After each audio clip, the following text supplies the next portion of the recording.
मराठी सुलभ भारती इयत्ता 3री धडा 15वा कला आमची। आज वर्गात कला शिक्षणाचा तास होता।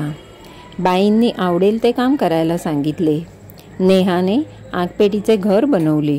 तिच्या मैत्रिणीने कागदाचा पक्षी बनवला। पक्षी आगपेटीच्या घराच्या छतावर बसवला। वहिदाने वहीत पक्ष्यांचा थवा काढला। श्रीनाथने खराट्याच्या काड्यांची छत्री बनवली।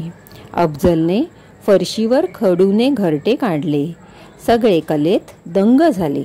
अर्थ आज टुडे वर्ग क्लास तास लेक्चर कला आर्ट बाई टीचर काम वर्क आवडणे टू लाईक आगपेटी मॅचबॉक्स घर हाऊस तिच्या हर मैत्रीण फ्रेंड कागद पेपर पक्षी बर्ड छत रूफ वही नोटबुक पक्ष्यांचा थवा अ फ्लॉक ऑफ बर्ड्स काड्या स्टिक्स छत्री अम्ब्रेला खडू चॉक घरटे नेस्ट दंग बिझी।